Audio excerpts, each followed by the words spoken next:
भाजीत कढीपत्ता घातलं की मुलं काही मोठे लोक सुद्धा कढीपत्ता बाहेर काढतात. कढीपत्ता हा फक्त फोडणीत टाकण्यासाठी नसतो, तो आपल्या आहारात घेणंही चांगलं आहे. कढीपत्त्यामध्ये विविध पोषक आणि वनस्पतीजन्य घटक असतात आणि केसांच्या आरोग्यासाठी कढीपत्त्याचा पारंपरिक वापर सुद्धा केला जातो. म्हणूनच मी आज बनवते अशी कढीपत्त्याची चटणी की कोणीच कढीपत्ता खायचा कंटाळा करणार नाही.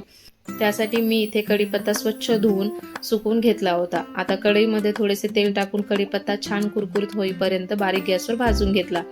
नंतर याच कढईमध्ये आपण शेंगदाणे, उडीद डाळ, फुटाणा डाळ व थोडेसे सुकं खोबरं सुद्धा भाजून घेणार आहे. हे सर्व भाजून घेतल्यानंतर साहित्य बाजूला गार करायला ठेवून द्यायचे आहे.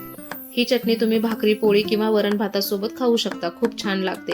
आता यामध्ये आपण लसूण, जिरे, लाल तिखट आणि मीठ घालू आणि ही चटणी आपण मिक्सरला बारीक वाटून घेऊ. इथे आपली पौष्टिक अशी कढीपत्त्याची चटणी तयार आहे. हीच माझी घरगुती कढीपत्त्याची चटणी मी विक्रीसाठीही बनवायला सुरुवात केली आहे.